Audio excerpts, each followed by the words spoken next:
Isang basahan. Iyan ang tingin mo sa akin, Marco, hindi ba?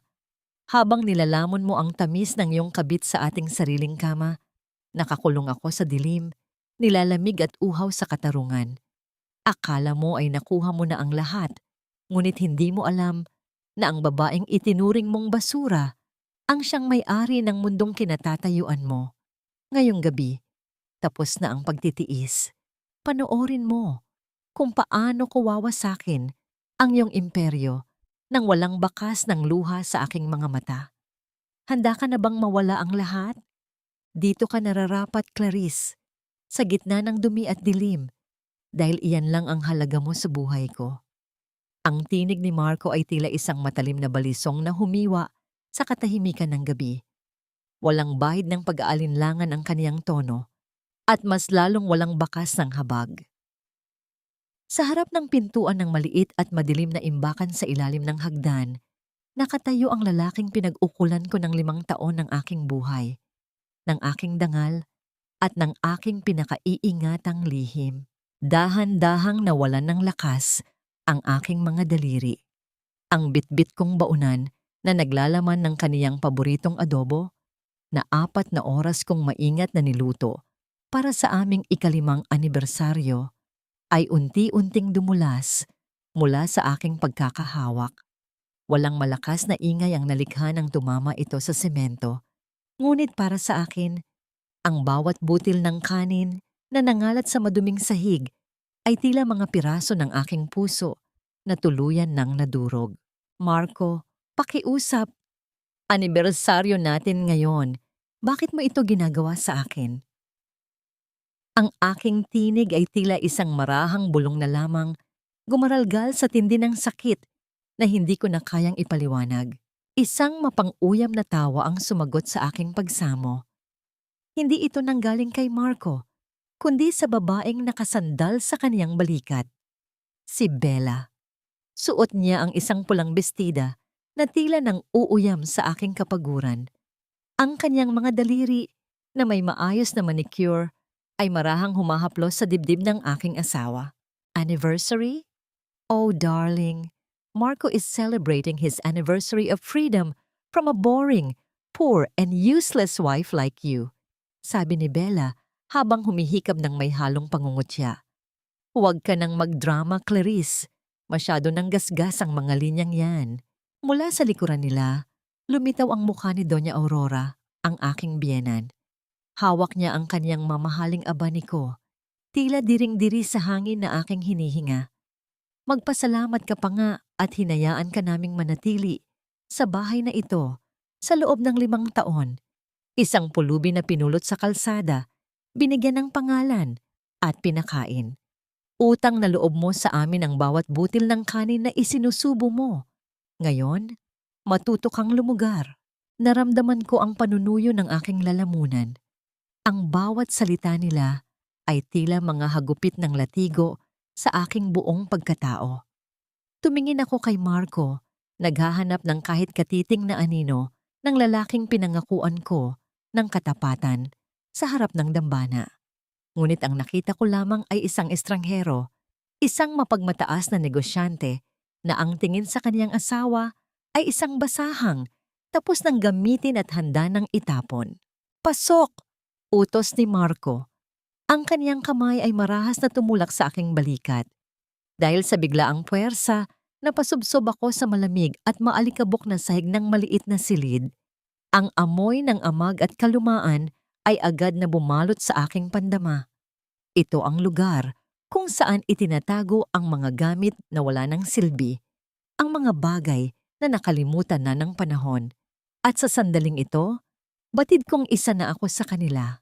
Diyan ka muna habang nagpapakasaya kami sa itaas. Huwag kang gagawa ng anumang ingay kung ayaw mong mas lalong lumala ang kalagayan mo. Huling hirit ni Marco bago niya marahas na isara ang pinto. Narinig ko ang pag-ikot ng susi sa labas. Isang tunog ng bakal na tila tuluyan ng nagpiid sa aking kalayaan. Ang tunog na yon ay nagpapatibay sa aking pagkakakulong, hindi lang sa madilim na silid na ito, kundi sa isang impyernong binuo ko mismo dahil sa aking pagmamahal. Sa kabila ng makapal na kahoy ng pinto, naririnig ko ang kanilang tawanan, ang pagbukas ng bote ng alak, at ang musikang nagsasabing nagsisimula na ang kanilang selebrasyon sa loob ng aming silid-tulugan. Nakaluhod ako sa dilim, ang aking mga palad ay nakadapo sa magaspang na sahig. Ang lamig ng semento ay unti-unting gumagapang mula sa aking mga tuhod hanggang sa aking puso. Wala akong nailuhang kahit isang patak ng luha. Masyado ng malalim ang sugat para daanin sa yak. Sa gitna ng katahimikan ng aking bilangguan, isa lamang ang tanong na paulit-ulit na umaalingaw-ngaw sa aking isipan. Ito ba ang tunay na halaga ng lahat ng aking sakripisyo? Ito ba ang hangganan ng pananahimik ng isang reynang mas piniling maging alipin para sa ngalan ng pag-ibig? Sa labas, ang ulan ay nagsimulang pumatak sa bubungan. Lumilikha ng isang malungkot na hipdeo na tila nakikiramay sa aking pag-iisa. Ngunit sa bawat patak nito, isang bagong determinasyon ang unti-unting nabubuo sa aking nagdurugong damdamin. Hindi nila alam na ang dilim na kanilang ibinigay ay siyang magiging mitya ng kanilang sariling pagbagsak. Sayang naman ang kama, Marco. Sobrang lambot. Pero ang asawa mo, nasa ilalim lang ng hagdan, natutulog kasama ang mga ipis. Ang boses ni Bella ay tila isang malat na halakhak na bumasag sa katahimikan ng gabi. Mula sa aking kinalalagyan sa madilim na imbakan, bawat salita niya ay malinaw na dumadaloy sa mga siwang ng kisameng gawa sa kahoy. Naririnig ko ang yabag ng kanilang mga paa sa itaas, mabibigat, kampante, at walang pakialam sa kaluluwang unti-unting namamatay sa ilalim ng kanilang mga apak. Niyakap ko ang aking mga binti, sinusubukang kumuha ng kahit kaunting init mula sa sarili kong katawan. Ang bawat kaluskos sa itaas ay tila isang dagok sa aking dibdib. Naramdaman ko ang panginginig ng aking mga kalamnan, hindi dahil sa lamig ng semento, kundi dahil sa hapdi ng katotohanang bawat halinghing at tawa na aking naririnig ay nagmumula sa silid na binuo ko ng may pagmamahal sa loob ng 5 taon. Hayaan mo siya roon, Bella. Mas bagay siya sa mga gamit na pinaglumaan na ng panahon, sagot ni Marco. Ang boses ng aking asawa ay puno ng pagkasuklam, malayo sa malambing na tinig na nagkumbinsi sa akin noong una na talikuran ng aking marangyang buhay para sa isang payak na pangarap.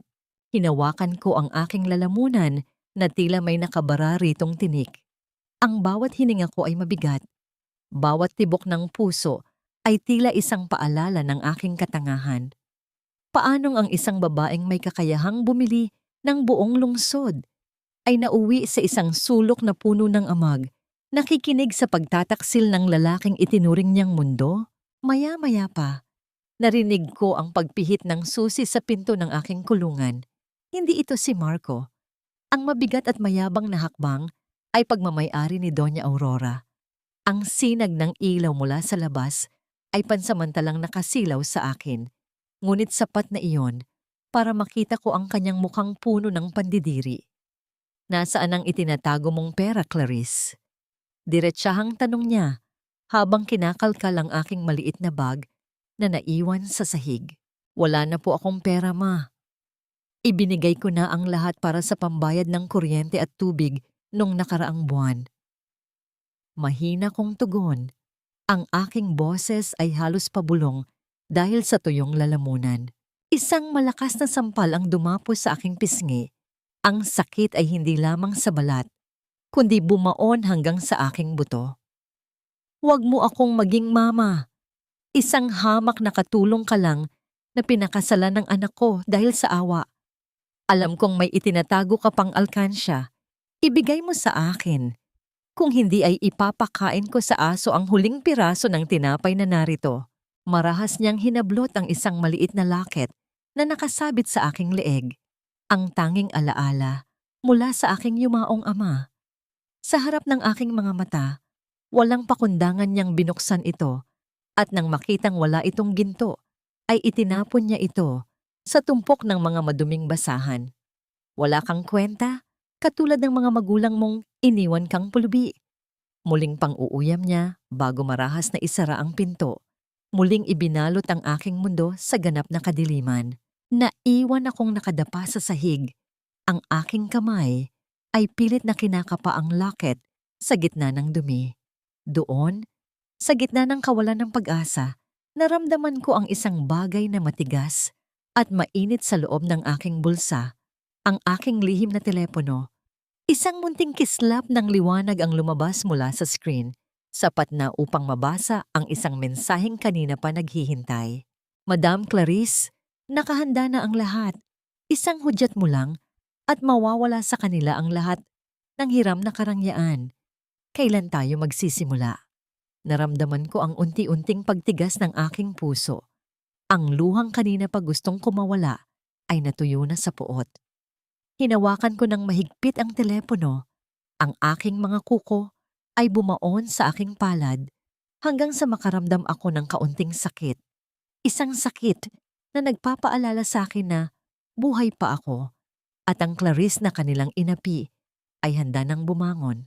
Ngunit bago ko maipindot ang sagot, isang malakas na ingay ng pagkabasag ng baso ang narinig ko mula sa itaas. Kasunod ang hysterical na sigaw ni Bella na tila may natuklasang hindi maganda. Dapat kang magpasalamat dahil binigyan kita ng pangalan, Clarice. Kung hindi dahil sa akin, baka hanggang ngayon ay isa ka pa ring pulubing naghahanap ng tira-tirang pagkain sa kalsada. Ang bawat salita ni Marco ay tila mga mabibigat na kadena na pumupulupot sa aking leeg. Nakatayo siya sa harap ko, maayos ang suot na suit, mabango, at mukhang kagalang-galang. Isang imahe na malayong-malayo sa lalaking kakarampot na lang ay susumpain ko na. Ang liwanag mula sa pasilyo ay tumatama sa kanyang mukha. At doon ko nakita ang isang nangiting puno ng pagmamataas. Ang nangiting dati ay inakala kong proteksyon, ngunit ngayon ay alam ko nang ito ay isang bitag. Nakatitig lamang ako sa kanyang sapatos na kumikinang sa linis. Ang aking sikmura ay humihilab sa gutom at ang aking lalamunan ay tila tinikang tuyo. 5 taon, Marco. 5 taon akong nagsilbi sa'yo. Sa nanay mo, wala ba yung halaga? Isang malakas na tawa ang pinakawalan niya. Isang tunog na walang bakas ng saya, kundi purong pangungutya. Halaga? Ang halaga mo ay ang pagiging anino ko. Ang utang na loob mo sa akin ay hindi mababayaran ng kahit anong pagsisilbi. At dahil diyan, may inihagis siyang ilang piraso ng papel sa aking harapan. Ang mga puting pahina ay dahan-dahang lumapag sa maduming sahig, tila mga pakpak ng ibong binaril sa himpapawid. Pirmahan mo yan. Kailangan ko ng dagdag na kapital para sa bagong proyekto sa Imperial Gold. Ginamit ko ang pangalan mo bilang garantor sa isang loan. Nanginig ang aking mga kamay habang inaabot ang isa sa mga papel. Kahit malabo ang paningin dahil sa dilim, nabasa ko ang halaga. Isang loan mula sa mga taong hindi marunong magpatawad. Isang black market loan. Marco, bakit pangalan ko? Alam mong wala akong kakayahang bayaran ito kung sakaling magkaproblema. Eksakto, Marinyang sabi habang lumalapit sa akin. Sapat na upang maamoy ko ang alak sa kanyang hininga. Dahil kung hindi ko mabayaran, ikaw ang hahabulin nila, hindi ako. Iyan ang huling pakinabang mo sa akin, Clarice. Huwag kang magmalinis. Dahil sa simula pa lang, binili ko na ang buhay mo. Ang kanyang mga salita ay tila lason na unti-unting pumapatay sa huling hibla ng aking pagmamahal sa kanya. Ang utang na loob na lagi niyang ipinapamukha sa akin ay hindi pala isang pasasalamat, kundi isang tanikala na dahan-dahang sumasakal sa aking pagkatao. Sa bawat segundo ng kanyang panunumbat, ang Clarice na dati ay handang mamatay para sa kanya ay unti-unting naglalaho at ang tunay na tagapagmana ng mga Imperial ay nagsisimulang magising. Nang makaalis si Marco at muling bumalik ang katahimikan sa aking bilangguan, narinig ko ang isang mahinang kaluskos sa ilalim ng pinto. Isang maliit na plastik na supot ang dahan-dahang itinulak papasok. Ma'am Clarice, kumain po muna kayo. Ang boses ni Kuya Ben, ang matandang hardinero, ay puno ng takot at lungkot. Sa loob ng plastik ay may isang piraso ng pandesal at isang maliit na bote ng tubig. Ang simpleng tinapay na yon ay tila pinakamasarap na piging sa buong mundo. Sa kabila ng karangyaan ng bahay na ito, ang kaisa-isang taong may malasakit sa akin ay ang taong itinuturing din nilang mababa. Salamat, Kuya Ben. Huwag po kayong mag-alala. Malapit na itong matapos. Bulong ko habang dahan-dahang kinakagat ang tinapay. Ang bawat nguya ay puno ng pait at determinasyon. Habang ninanamnam ko ang tubig, isang biglang ingay ang nagmula sa labas ng bahay, ang tunog ng mabilis na pagpreno ng isang sasakyan at ang sigawan ng mga lalaking tila naghahanap ng gulo. Nasaan si Marco? Lumabas ka, gago. Alam namin kung nasaan ang asawa mo. Naramdaman ko ang pagbilis ng tibok ng aking puso. Ang panganib na sinasabi ni Marco ay narito na, at tila hindi na siya makakapaghintay ng bukas upang isakripisyo ako sa mga lobo. Hindi kita kailangan para protektahan, Clarice. Kailangan kita para maging pain sa mga utang ko. Iyan lang naman ang tanging silbi ng isang babaeng walang pinag-aralan at walang pera, di ba? Ang boses ni Marco ay tila isang malupit na hangin na sumabay sa lamig ng ulan sa labas. Habang nakatayo siya sa tapat ng bintana ng aming sala, sip-sip ang kanyang mamahaling kape, hindi man lang siya lumingon sa akin na nanginginig sa gilid. Ang irony ng sitwasyon ay tila isang kutsilyong unti-unting pumipiraso sa aking puso. Suot ko pa rin ang luma at kupas na duster na binili ko sa palengke 3 taon na ang nakalilipas, habang ang bawat kagamitan sa bahay na ito ay nanggaling sa mga pondong ako rin ang lihim na nagbigay.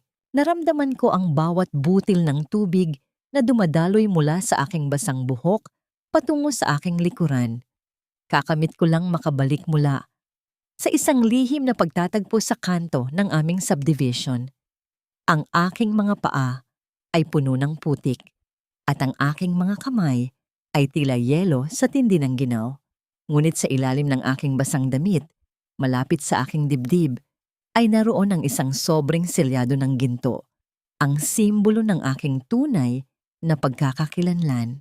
Isang oras ang nakalilipas sa loob ng isang itim na sasakyan. Sa gitna ng dilim at buhos ng ulan, ay nakaharap ko ang isang lalaking hindi nagbago ang tingin sa akin sa loob ng 5 taon. Madam Clarice, it has been too long. Ang seryosong boses ni Attorney Lucas ay tila isang mainit na kumot sa aking nanginginig na katawan. The 5-year probation set by your father has officially ended today. The Imperial Gold Group and all its subsidiaries are waiting for your command. You don't have to endure this anymore.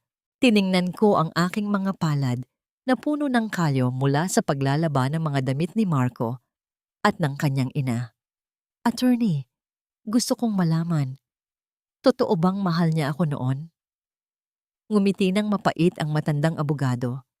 Ang isang taong tunay na nagmamahal ay hindi kailanman hahayaang mabulok ang kanyang asawa sa ilalim ng hagdan habang siya ay nagpapakasasa sa karangyaan ng iba.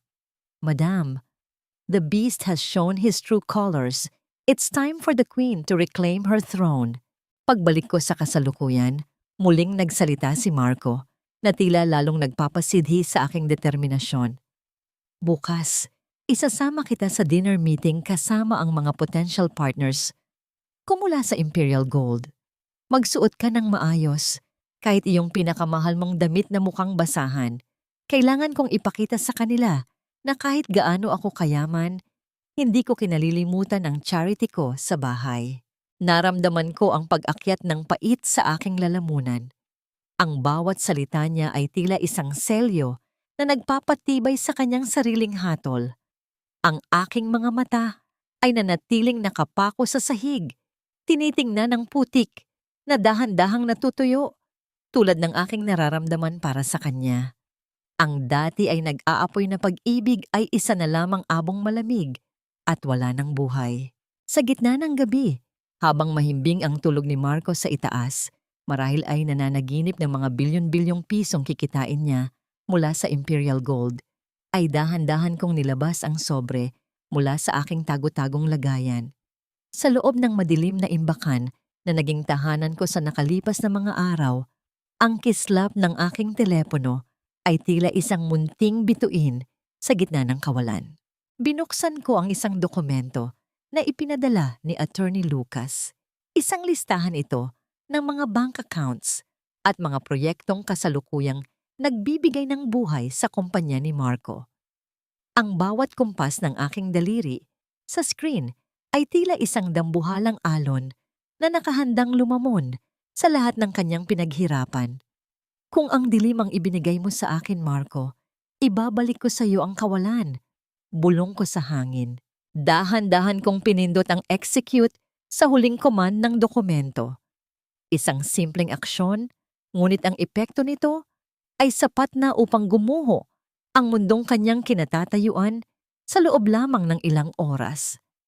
Ang lahat ng pondong kanyang inaasahan, ang lahat ng kontratang kanyang ipinagyayabang, ay biglang magiging parang usok na lilipulin ng hangin. Habang nakatingin ako sa labas ng maliit na butas sa dingding, pinagmamasdan ang bawat patak ng ulan na tila mga perlas sa ilalim ng ilaw ng poste. Isang kaisipan ang hindi maalis sa aking isipan. Hanggang kailan mo kayang panindigan ang iyong kayabangan, Marco? Kapag nalaman mong ang babaeng itinuturing mong charity ang siyang humahawak sa hininga ng iyong imperyo, hindi ka ba talaga marunong mahiya? Kahit ang credit card ko mukhang nahawa na sa kamalasan mo, Clarice. Napakawalang silbi mo talaga. Ang boses ni Marco ay umalingaw-ngaw sa loob ng marangyang jewelry store. Sapat na upang mapalingon ang ibang mga customer na suot ay mga hiyas na kasing ningning ng kanilang mga ngiti. Nakatayo ako sa isang sulok, bit-bit ang 5 malalaking shopping bags na naglalaman ng mga bagong damit at sapatos ni Bella. Ang aking mga braso ay nanginginig na sa bigat at ang mga tali ng paper bags ay tila humihiwa na sa aking mga palad. Ngunit mas mahapdi ang bawat tingin ng pangungutya na ibinabato sa akin ng aking asawa. Kakamit lang subukan ni Marco na bayaran ng isang dambuhalang brilyanteng kwintas para kay Bella. Ngunit sa harap ng sales clerk na may suot na puting guwantes, ang itim na card na ipinagmamalaki niya ay hindi tinanggap ng makina. Isang tahimik na pagtanggi na tila isang sampal sa kanyang pagkatao. Sir, baka po may problema ang inyong bangko. Declined po ang lumalabas sa screen. Polite ngunit may halong pagtataka ang boses ng babaeng nasa counter. Lalong namula ang mukha ni Marco sa tindi ng kahihiyan. Marahas niyang hinablot ang card at muling isinaksak sa makina. Tila naniniwala na ang dahas ay makakapagpabago sa katotohanan. Ngunit ang bawat pagsubok ay nagbubunga lamang ng parehong resulta. Isang pulang ilaw na nagsasabing wala na siyang kapangyarihan. Marco, babe, anong nangyayari? Sabi mo ay bibilhin natin ito para sa party bukas? Ang boses ni Bella ay puno ng pagkairita. Ang kanyang nguso ay humahaba na tila isang batang hindi nakuha ang gusto. Sandali lang, Bella. Baka may error lang sa system. Singal ni Marco bago lumingon sa akin ng may nanlilisik na mga mata. Ikaw, lumabas ka muna. Ang baho ng amoy mo. Baka pati ang signal ng bangko ay lumalayo sa iyo dahil sa dumi mo. Dahan-dahan akong tumalikod. Hindi dahil sa utos niya, kundi dahil kailangan kong itago ang isang maliit na ngiti na dahan-dahang gumuguhit sa aking mga labi. Sa bawat hakbang ko palabas ng tindahan, nararamdaman ko ang bigat ng mga bags na tila gumaan bigla. Ang bawat sentimo sa loob ng card na yon ay kontrolado na ng Imperial Gold Group mula pa kagabi. Ang error na kanyang nararanasan ay hindi isang pagkakamali ng teknolohiya, kundi ang simula ng kanyang pagbagsak. Nakatayo ako sa labas ng mall, sa ilalim ng mainit na sikat ng araw, habang pinagmamasdan ang aking refleksyon sa malaking salamin ng gusali. Nakikita ko ang isang babaeng nakasuot ng luma at kupas na damit. Ang buhok ay nakapusod ng walang ayos, Ngunit sa loob ng aking mga mata ay naroon ang isang apoy na hindi kailanman nila mapapatay. Maya-maya pa, lumabas si Marco na tila isang bulkang sasabog. Ang kanyang telepono ay nakadikit sa kanyang tainga at naririnig ko ang kanyang pagalit na boses sa kabilang linya. Anong ibig mong sabihin na frozen ang lahat ng accounts ng kumpanya? Hindi maari iyon. Kakapasok lang ng pondo mula sa Imperial Gold Investment. Naramdaman ko ang paghinto ng mundo sa paligid ni Marco. Ang kanyang mga balikat ay dahan-dahang bumagsak at ang kanyang mukha ay nawalan ng kulay. Ang bawat salitang lumalabas sa kanyang telepono ay tila mga bala na tumatama sa kanyang dibdib. Attorney? Attorney, huwag mo akong babaan ng telepono. Tiningnan ko siya ng diretso. Sa unang pagkakataon sa loob ng 5 taon, hindi ako yumuko. Hindi ako nagpakita ng takot. Sa halip, dahan-dahan kong ibinaba ang mga shopping bags sa kanyang harapan. Mukhang may problema ka, Marco. Mahina kong sabi. Ang aking tinig ay kasing lamig ng yelo sa gitna ng disyerto. Manahimik ka! Wala kang alam sa negosyo! Sigaw niya, ngunit sa pagkakataong ito, ang kanyang boses ay may halong panginginig. Kailangan kong makipag-usap sa pamunuan ng imperial. May malaking pagkakamali rito. Bago pa siya makahakbang paalis, ang kanyang telepono ay muling tumunog. Hindi ito ang bangko, kundi si Doña Aurora. Ang malakas na boses ng aking biyenan ay dinig hanggang sa kinalalagyan ko. Marco, ang mga gamit natin sa bahay. May mga taong dumating dito at kinukuha ang lahat. Sinasabi nilang ang bahay na ito ay hindi na sa atin. Marco, tulungan mo ako. Ang bawat salita ay tila isang hatol na isinasagawa sa gitna ng lansangan. Habang nakatitig ako kay Marco na tila nawawala na sa sariling huwisyo, isa lamang ang kaisipang namamayani sa akin. Nagsisimula pa lang tayo, Marco. Ang dilim na ibinigay mo sa akin sa ilalim ng hagdan ay ibabalik ko sa iyo nang may kasamang ganap na kawalan. Patay na ang tatay mo, Clarice, pero hanggang ngayon ay pabigat ka pa rin sa akin. Siguro ay pareho kayong isinumpa ng tadhana na maging basura sa paningin ng mundo. Ang bawat salita ni Marco ay tila mga bubog na bumaon sa aking nagdurugong puso. Nakatayo siya sa gitna ng gulo ng aming sala.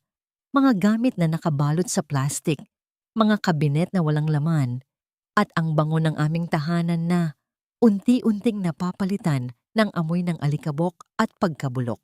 Sa halip na yakap o suporta sa gitna ng krisis na siya rin naman ang may gawa, ang tanging ibinigay niya sa akin ay ang pinakamasakit na insultong maaaring marinig ng isang anak. Dahan-dahan kong hinawakan ang aking dibdib kung saan nakatago ang maliit na locket na kinuha ko mula sa dumi kanina. Naramdaman ko ang lamig ng metal sa aking palad, isang huling koneksyon sa kaisa-isang lalaking tunay na nagmahal sa akin nang walang hinihintay na kapalit. Clarice, anak. Naalala ko ang boses ni Papa nung huling sandali niya sa ospital. Ang kanyang mga kamay ay payat at nanginginig, ngunit ang kanyang mga mata ay puno ng liwanag. I want you to find someone who will love you even if you have nothing. I want you to be sure that the man you choose loves the person, not the wealth of the Imperials. Magpanggap ka, anak. Mabuhay ka ng payak. At kapag nahanap mo na ang lalaking iyon, saka mo ibigay ang lahat. Sinunod ko siya. Sa loob ng 5 taon, naging Liza ako. Isang ulilang probinsyana na walang ibang yaman kundi ang kanyang katapatan. Naranasan kong maglaba hanggang sa mamula ang aking mga kamay. Naranasan kong magtiis sa bulyaw ni Doña Aurora. Naranasan kong mabusog sa kakarampot na tira-tirang pagkain, lahat para sa pag-asang nahanap ko na ang lalaking sinasabi ni Papa. Ngunit ang bawat patak ng aking luha ngayon ay tila isang paghingi ng tawad sa kanyang alaala. Papa, patawad! Nagkamali ako. Ang lalaking pinagkatiwalaan ko ay isang halimaw, na nakatago sa likod ng magandang mukha. Bakit ka nakatitig sa akin? Wala ka na bang sasabihing bago? Iyong mga linyang mahal kita? O kakayanin natin ito? Muling uminit ang boses ni Marco. Ang kanyang mukha ay puno ng puot habang tinitingnan ang aming paligid. Wala na tayong pambayad sa kuryente, Clarice. Ang kumpanya ko ay nasa bangin na. At ikaw, nakatayo ka lang dyan na tila isang estatwa. Humakbang siya papalapit sa akin. Ang kanyang mga mata ay nanlilisik. Siguro ay tama si Bella. Ikaw ang malas sa buhay ko. Mula nang pakasalan kita, unti-unting gumuho ang swerte ko. Umalis ka na rito. Hindi ko na kailangan ng asawang pabigat. Dahan-dahan akong lumingon sa kanya. Sa unang pagkakataon, ang mga mata kong dati ay puno ng pagsamo ay naging kasing lamig ng semento sa ilalim ng aking mga paa. Naramdaman ko ang isang kakaibang katahimikan sa aking loob. Isang uri ng kapayapaan na dumarating lamang kapag ang lahat ng sakit ay naging puot na. Kung yan ang gusto mo, Marco, sige, mahina kong sabi. Ang aking tinig ay hindi na gumaralgal. Ito ay direkta, matatag, at may dalang panganib na hindi niya namamalayan. Naglakad ako patungo sa banyo at tiningnan ang aking refleksyon sa salamin. Nakita ko ang isang babaeng may mga pasa sa puso. Ang buhok ay gulo-gulo at ang mukha ay puno ng dumi ng 5 taong pagtitiis. Kumuha ako ng isang basang tela at dahan-dahang pinunasan ang aking mukha. Sa bawat kuskos, tila tinatanggal ko ang maskara ni Liza. Nang lumabas ako, hindi na ako ang babaeng kilala niya. Ang aking tindig ay tuwid. Ang aking mga balikat ay tila pasan ng bigat ng isang buong imperyo. At ang aking paningin ay nakapako sa hinaharap. Aalis na ako, Marco. Ngunit tandaan mo ito. Huminto ako sa tapat ng pintuan, hindi lumingon. Ngunit sapat na ang aking boses upang patigilin ang mundo sa kanyang paligid. Ang lahat ng ibinigay mo sa akin, ang dilim, ang sakit, at ang kawalan ng halaga, ibabalik ko sa iyo ng may interes. Paglabas ko sa pintong ito, tapos na ang laro. Anong pinagsasabi mo? Baliw ka na ba? Singal niya. Ngunit may bakas ng pag-aalinlangan sa kanyang tono. Hindi ko na siya sinagot. Lumakad ako palabas ng bahay, hindi bitbit ang kahit anong gamit, kundi ang aking dangal. Habang papalayo ako, narinig ko ang muling pagring ng kanyang telepono. Isang tawag na alam kong magdadala sa kanya ng balitang hindi niya kailanman inasahan. Sa labas ng gate, isang itim na sasakyan ang dahan-dahang huminto.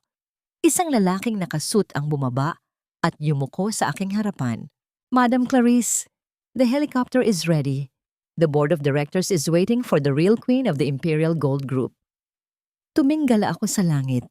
Ang ulan ay tumigil na at ang unang sinag ng araw ay tumama sa aking mukha. Ang Liza na kanilang inapi ay wala na. Ang Clarice Imperial na handang lumaban ay nagbabalik na. Akala mo ba ay mahal talaga kita, Marco?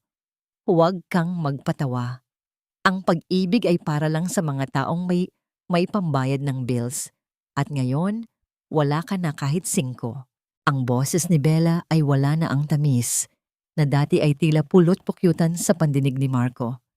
Sa halip, ito ay naging matalas, malamig, at puno ng panunuya.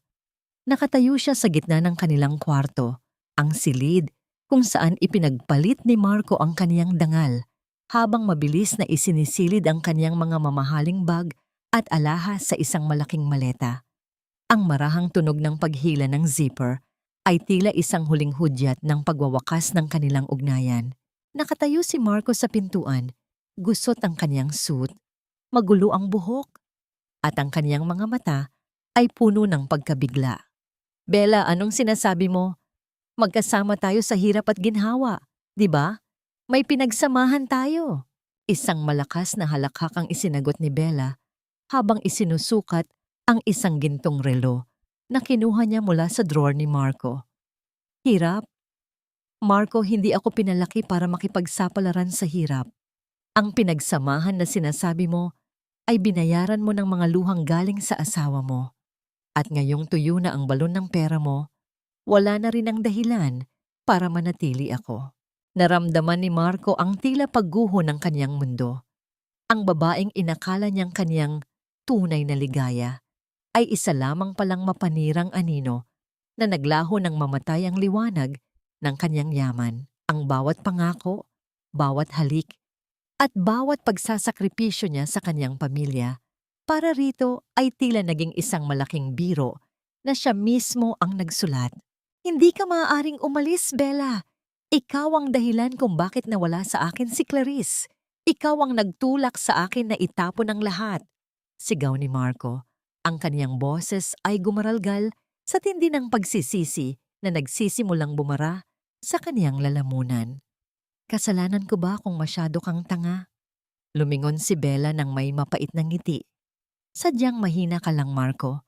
Madali kang naniwala na ang isang tulad ko ay magtitiyaga sa isang lalaking ang tanging kayamanan ay ang kaniyang yabang. Habang nagaganap ang komosyon sa loob ng bahay, isang marangyang puting sobre ang dahan-dahang itinulak sa ilalim ng pintuan ng kanilang sala. Ang tunog ng papel na dumudula sa sahig ay hindi narinig ni na Marco at Bella, ngunit ang nilalaman nito ay nakahandang bumago sa lahat. Nang dumaan si Bella sa sala bitbit ang kaniyang mga maleta, napansin niya ang sobre. Sa pag-aakalang baka ito ay isang tseke o huling pabuya, mabilis niya itong binuksan. Ngunit sa halip na pera, ang tumambad sa kanya ay mga larawan. Mga larawan niya kasama ang isang ibang lalaki at mga dokumentong nagpapatunay na lihim niyang binubulsa ang pondo ng kumpanya ni Marco bago pa man ito tuluyang bumagsak. Ano ito?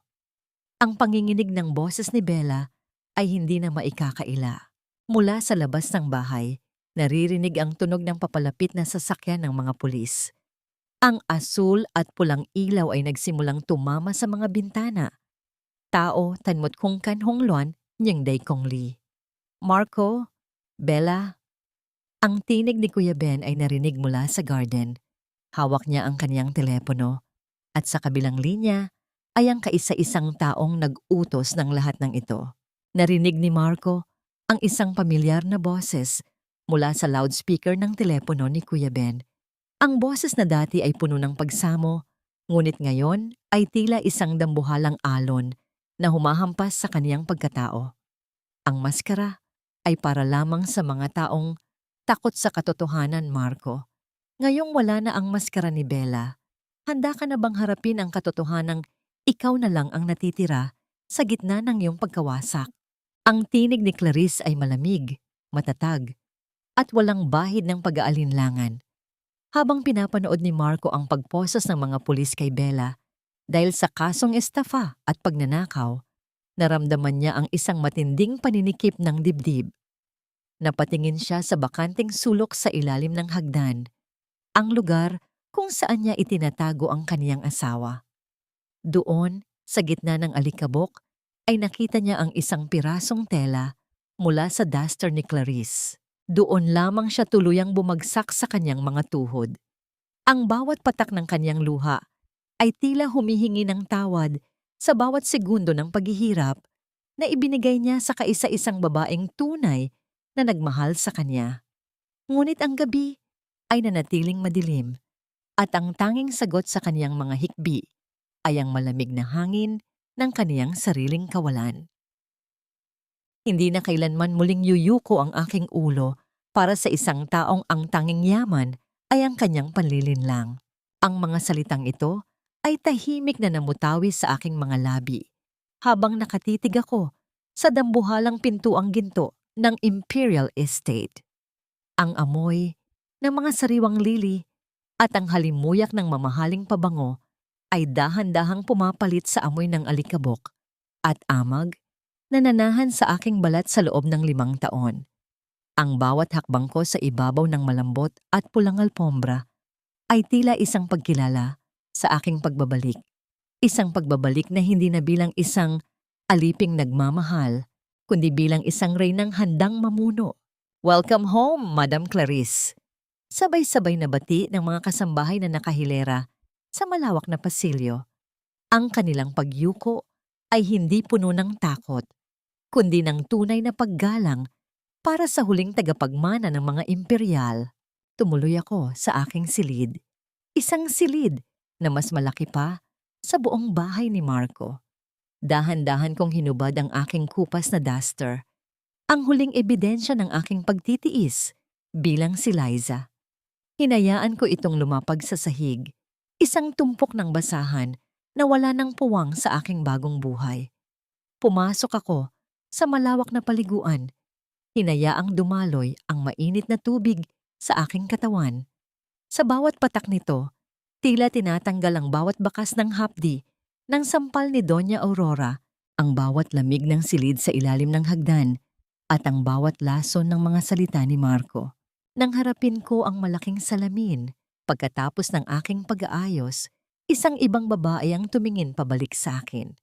Suot ang isang itim na silk dress na yumayakap sa aking hubog. Ang aking buhok ay maayos na nakapusod at ang aking mga mata ay wala ng bahid ng luha. Ang mga ito ay kasing talim na ng brilyante. Handang humiwa sa sino mang haharang sa aking daraanan. Madam, ito na ang ulat tungkol sa kumpanya ni Marco.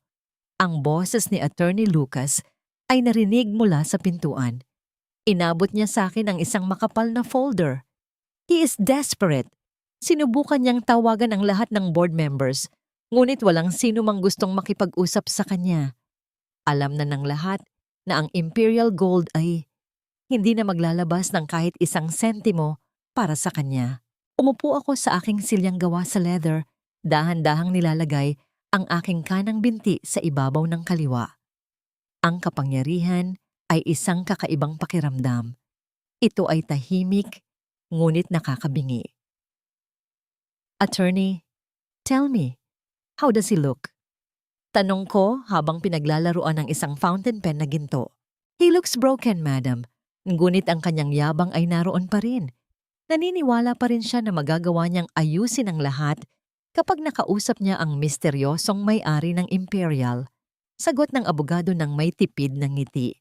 Isang mapait na ngiti ang gumuhit sa aking mga labi. Misteryoso? Well, hindi ko siya hahayaang maghintay ng matagal. Ngunit bago yon, kailangan muna nating linisin ang lahat ng bakas ng kumpanya niya sa ating mga record. Tumayo ako at naglakad patungo sa malaking bintana na nakaharap sa buong lungsod ng Manila. Mula rito, ang mga gusali ay tila mga laruan lamang at ang mga tao ay tila mga langgam na nagkukumahog. Doon ko napagtanto na ang pag-ibig ko kay Marco ay parang isang panaginip na kailangang wakasan upang magising sa katotohanan. Attorney, execute the final termination. Utos ko, ang aking boses ay walang panginginig. Cancel all existing contracts with Marco's firm. Ngayon din, huwag mo siyang itira kahit isang butas na maaaring pasukan ng hangin. But madam, if we do that, he will lose everything within 24 hours. He will be on the streets, paalala ni Lucas. Humarap ako sa kanya. Ang aking paningin ay kasing lamig ng gabi. Iyan ang eksaktong lugar kung saan niya ako iniwan noong kailangan ko siya. It's time for him to feel the cold of the ground he stood on while he was looking down at me. Bago pa man makasagot si attorney, ang aking telepono sa ibabaw ng mesa ay umilaw. Isang hindi kilalang numero ang tumatawag. Alam ko kung sino ito. Alam ko ang boses ng isang taong nalulunod at naghahanap ng kahit anong kakapitan. Hinayaan ko itong tumunog ng 10 beses bago ko dahan-dahang pinindot ang answer at inilagay sa loudspeaker. Hello, please. Is this the office of the chairperson of Imperial Gold? This is Marco. Please, I need to talk to her. Kailangan ko ng tulong. My life is falling apart. Hindi ako nagsalita. Pinakinggan ko ang bawat hingal niya, ang bawat takot sa kanyang tinig. Ang lalaking dati ay tinitingnan ako na parang basura ay ngayon ay nagmamakaawa sa anino ko. Sa huling pagkakataon, bago ko ibaba ang telepono, isang salita lamang ang aking binitawan. Wait. Hindi ito maaari. May nagaganap na sabuatan laban sa akin. Hindi maaaring maglaho ang lahat ng pinaghirapan ko sa loob lang ng isang gabi. Ang boses ni Marco ay garalgal, puno ng desperasyon habang nakatayo siya sa gitna ng kaniyang opisina na dati ay simbolo ng kaniyang kapangyarihan. Ngunit ngayon, ang malawak na silid na ito ay tila isang malaking libingan. Ang mga istante ay wala ng laman. Ang mga mamahaling painting sa dingding ay kinuha na ng mga creditors. At ang tanging natitira ay ang amoy ng lumang papel at ang malamig na bugso ng aircon na tila humahalakhak sa kaniyang pag-iisa. Nanginginig ang kaniyang mga kamay habang pilit na inaayos ang kaniyang kurbata sa harap ng salamin. Ngunit gaano man niya ayusin ang kaniyang panlabas na anyo, hindi na nito maitatago ang panginginig ng kaniyang mga kalamnan at ang pamumutla ng kaniyang balat. Ang kaniyang mga mata, na dati ay puno ng pagmamataas, ay ngayon ay nababalot ng isang uri ng takot na hindi niya kailanman naramdaman. Isang takot sa kawalan. Isang marahang pagkatok sa pinto ang bumasag sa kanyang pag-iisip. Hindi ito ang kanyang sekretarya dahil nag-resign na ito kaninang umaga. Ang pinto ay dahan-dahang bumukas at pumasok ang isang delivery man na may bitbit na isang pamilyar na bagay.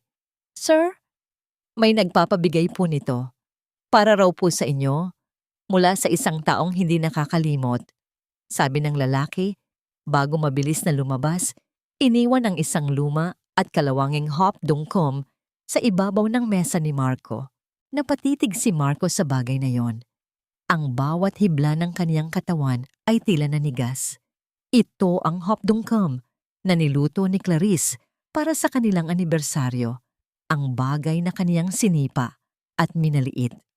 Dahan-dahan, sa kabila ng panginginig ng kaniyang mga daliri, binuksan niya ang takip nito. Isang masangsang na amoy ng napanis na pagkain ang agad na bumulaga sa kaniyang pandama.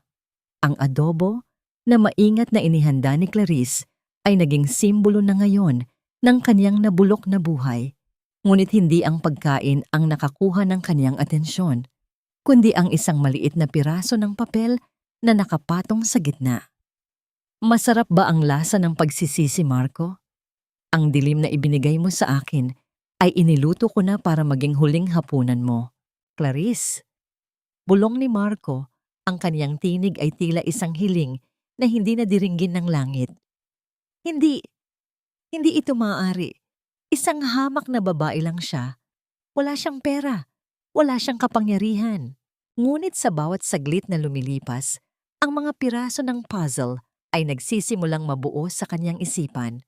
Ang pag-freeze ng mga accounts, ang pagbawi ng mga kontrata ng Imperial Gold, ang pagkakakulong ni Bella. Lahat ng ito ay tila may iisang kamay na nagpapakilos. Isang kamay na kasing lambot ng kamay ni Clarice, ngunit kasing tigas ng bakal kapag naniningil na ng katarungan. Biglang bumukas ng marahasang pinto at pumasok si Doña Aurora. Ang kanyang buhok ay magulo at ang kanyang mukha ay puno ng luha. "Marco, ang bahay. Pinapalayas na tayo ngayon din. Sinasabi ng mga sheriff na ang tunay na may-ari ng lupa ay binawi na ang permiso nating manatili roon." "Sino, ma? Sinong may-ari?" sigaw ni Marco habang hinahawakan ang balikat ng kanyang ina. "Ang Imperial Gold Group, Marco. Sila ang may-ari ng lahat. At sinasabi nila na ang utos ay nanggaling mismo sa chairperson." Naramdaman ni Marco ang tila paghinto ng kaniyang puso. Ang bawat alaala niya ng pang-aapi kay Clarice ay tila mga aninong bumabalik upang sakalin siya. Ang silid sa ilalim ng hagdan, ang gutom, ang dilim. Ngayon ay unti-unti na niyang nauunawaan na ang bawat sakit na kaniyang ibinigay ay babalik sa kanya ng sandaang ulit. Napatingin siya muli sa hop dungkum. Sa ilalim ng napanis na pagkain, nakita niya ang isang maliit na susi. Isang susi na may nakatali na label. Ang silid sa ilalim ng hagdan ay naghihintay sa'yo. Ang takot sa mga mata ni Marco ay hindi na maikakaila. Hindi na ito takot sa pagkawala ng pera. Ito ay takot sa isang babaeng kaniyang minaliit, na ngayon ay naging kaniyang hukom at tagapaglitis. Sa labas, ang tunog ng papalapit na ulan ay tila isang babala ng dumarating na unos. Isang unos na hindi titigil hanggat hindi nito nililinis ang lahat ng dumi ng kaniyang nakaraan. Walang utang na loob. Alam niyo ba kung sino ako? Ako ang biyena ng pinakasikat na negosyante sa lungsod na ito, na ang boses ni Doña Aurora ay pumailan lang sa marangyang lobby ng Diamond Casino. Ngunit sa pagkakataong ito, hindi ito sinagot ng mga ngiti ng mga staff. Ang tunog ng kaniyang boses na dati ay nagpapayuko sa mga empleyado ay tila naging isang ingay na lamang na nais burahin ng lahat. Dalawang malalaking gwardiya ang humarang sa kanyang daraanan. Ang kanilang mga muka ay kasing tigas ng pader na kanilang binabantayan. Madam, bawal na po kayo rito. Ang inyong membership ay kinansela na ng mismong pamunuan ng Imperial Gold. Ang may-ari ng lupang kinatatayuan ng kasino na ito. Ang boses ng security head ay walang bahid ng emosyon, kasing lamig ng bakal. Ano? Hindi maaari. Si Marco, ang anak ko. Tatawagan ko siya. Nanginginig ang mga daliri ni Doña Aurora habang hinahalukay ang kaniyang mamahaling bag.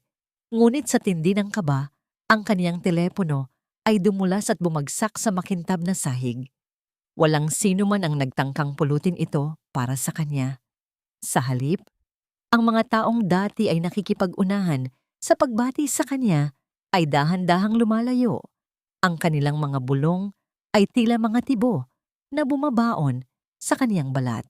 Habang nagaganap ang kahihiyang ito sa kasino, si Marco ay naroon sa loob ng kanilang bahay na unti-unti nang binabalot ng kadiliman dahil sa naputol na kuryente. Ang kanyang kaisa-isang tanglaw ay isang maliit na kandila na ang ningas ay tila sumasabay sa kanyang mabilis na paghinga. Nagkakalkal siya sa isang lumang kahon ng mga dokumento, naghahanap ng kahit anong ari-arian na maaari pa niyang isalba. Doon, sa ilalim ng mga lumang resibo at bayarin, nakita niya ang isang papel na nakatupi ng maayos, ang kanilang marriage contract. Ang papel na itinuturing niyang isang kasunduan ng kaniyang kapangyarihan sa isang pulubi. Dahan-dahan niya itong binuksan. Ang liwanag ng kandila ay tumama sa pangalan ng kaniyang asawa. Clarice Imperial. Imperial, bulong ni Marco. Ang kaniyang dila ay tila naging parang kahoy sa tindi ng panunuyo. Ngayon lamang niya napagtanto ang isang bagay na 5 taon niyang binaliwala. Ang apelyido ni Clarice ay hindi Santos o kung anong karaniwang pangalan na inakala niya. Ang apelyidong nakasulat sa orihinal na dokumento na pinirmahan niya sa gitna ng kanyang kayabangan ay ang mismong apelyido ng pamilyang nagmamay-ari ng kalahati ng bansa. Naramdaman ni Marco ang tila isang dambuhalang kamay na pumipiga sa kaniyang puso. Binalikan niya ang mga alaala, ang bawat sampal ni Doña Aurora kay Clarice, ang bawat gabing pinakain nila ito ng tirang pagkain, ang bawat oras na ginawa nila itong katulong sa sarili nitong imperyo. Ang bawat paghihirap na ibinigay niya sa babaeng ito ay tila isang utang na ngayon ay naniningil na ng kanyang buong buhay bilang interes. Nasa harapan ko na pala ang lahat, pero mas pinili kong maging bulag. Ang kanyang hikbi ay tila isang ambon sa gitna ng disyerto ng kanyang pagsisisi. Hinawakan niya ang bahagi ng papel kung saan nakasulat ang pirma ni Clarice. Ang mga letrang maayos at elegante ay tila nangaasar sa kanya. Naalala niya kung paanong ang kamay na pumirma rito ay naging kalyado at sugat-sugat dahil sa paglalaba ng kaniyang mga damit. Ang reynang ito ay nagpanggap na alipin para lamang subukin ang kaniyang pag-ibig, at ang tanging napatunayan niya ay ang kaniyang sariling kawalang halaga. Isang marahang pagkatok sa pinto ang bumasag sa katahimikan. Hindi ito ang marahas na pagkatok ng mga creditors. Ito ay isang matatag at pamilyar na tunog. Binuksan ni Marco ang pinto at tumambad sa kanya si Attorney Lucas. Ang abogado ay may hawak na isang itim na folder at isang formal na imbitasyon na may selyo ng gintong korona. Mr. Marco, ang chairperson ng Imperial Gold Group ay nag-aanyaya sa inyo para sa isang huling pagpupulong bukas ng gabi sa Imperial Tower. Sinasabi niya na oras na upang bayaran mo ang lahat ng iyong mga pagkakautang, hindi lang sa pera, kundi sa bawat luhang pumatak sa ilalim ng iyong hagdan. Nabitawan ni Marco ang marriage contract. Ang papel ay dahan-dahang lumipad sa sahig, tila isang puting bandila ng pagsuko. Ang takot na nararamdaman niya kanina ay napalitan ng isang matinding panlulumo. Ang pagkakataong ituwid ang lahat ay matagal nang lumipas at ang bukas ay hindi na isang pag-asa, kundi isang hatol na kailangan niyang harapin ng mag-isa. Akala mo ba ay madali akong malimutan, Marco? Na pagkatapos ng 5 taon ng pagtrato sa akin na parang dumi sa iyong talampakan, ay sapat na ang isang tawag para maging maayos ang lahat? Ang boses ni Clarice ay tila isang malamig na himig na sumasabay sa marangyang tugtog ng mga biolin sa loob ng Grand Ballroom ng Imperial Tower. Ang bawat nota ng musika ay tila mga kristal na bumabasag sa katahimikan ng gabi. Nakatayo si Marco sa gitna ng dambuhalang silid, suot ang kaniyang lumang suit na pilit niyang pinaplansa, ngunit hindi na nito maitatago ang kaniyang pagiging hapo at gulanit. Ang bawat kislap ng dambuhalang chandelier sa itaas ay tila nangaasar sa kaniyang kadiliman. Nakatitig siya sa malawak na hagdanang gawa sa puting marmol. Doon, sa tuktok ng mga baitang, dahan-dahang lumitaw ang isang anino. Isang kolektibong buntong hininga ng paghanga ang namayani sa buong silid. Tila ang hangin mismo ay tumigil sa pagdaloy upang bigyang daan ang reynang nagbabalik. Suot ang isang gown na kulay ginto at itim, mga kulay ng kapangyarihan at pagluluksa. Bumaba si Clarice ng may dahan-dahang hakbang.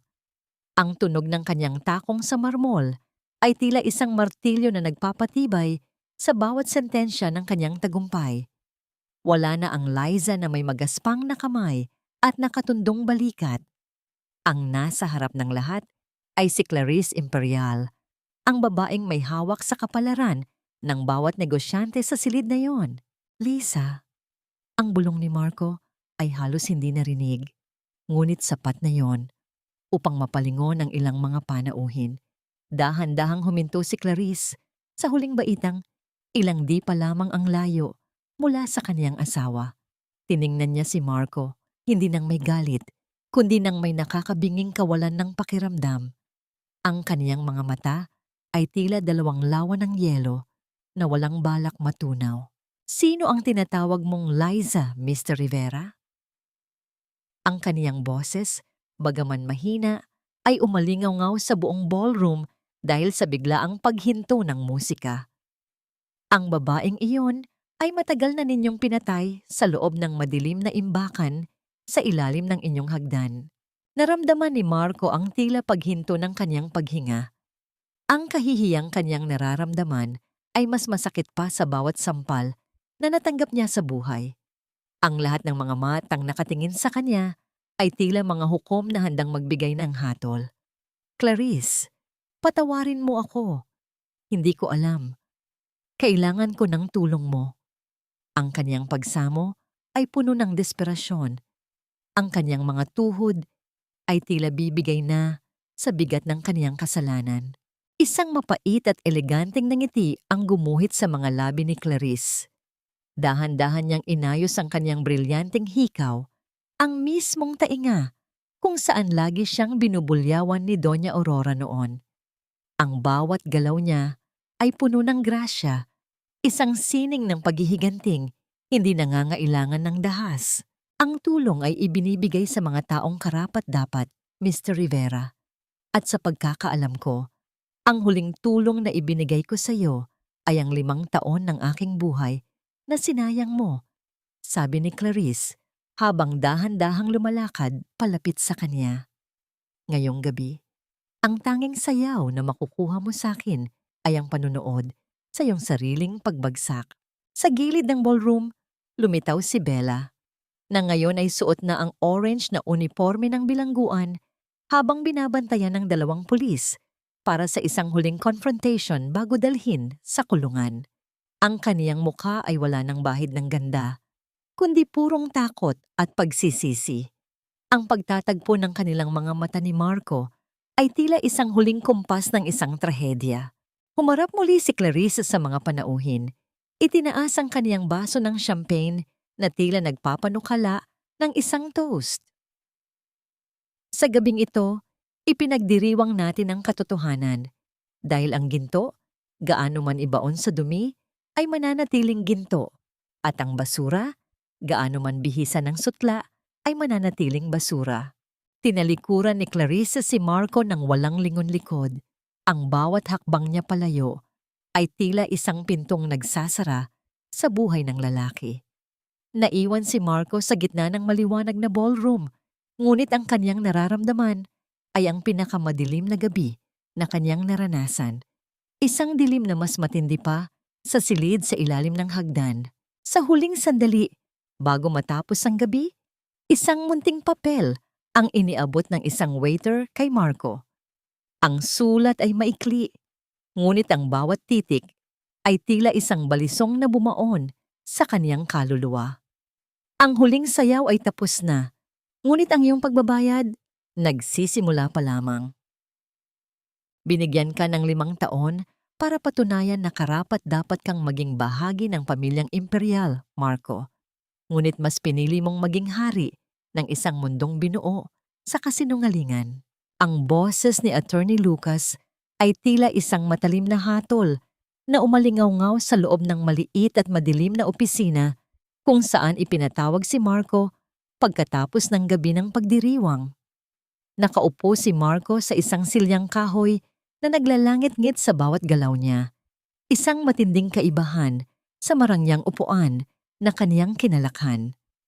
Ang tanging liwanag sa silid ay ang lampara sa ibabaw ng mesa na nagpapakita ng isang dambuhalang dokumentong may tatak ng pamilya imperial. Nanginginig ang mga kamay ni Marco habang binabasa ang mga huling pahina ng testamento ni Don Eduardo Imperial, ang ama ni Clarice.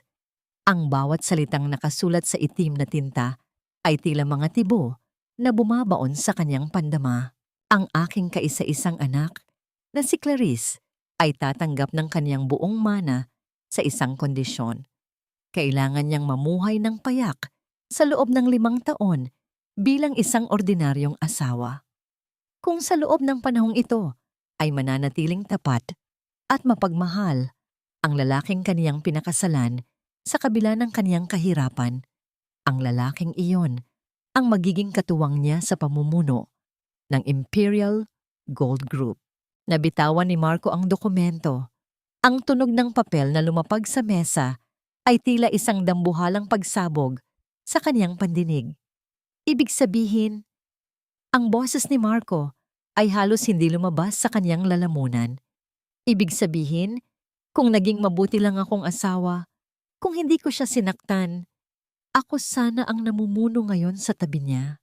Isang mapait na ngiti ang sumilay sa labi ni Attorney Lucas. Dahan-dahan niyang inayos ang kaniyang salamin. Ang kaniyang mga mata ay puno ng awa at pangungutya. Higit pa roon, Mr. Rivera.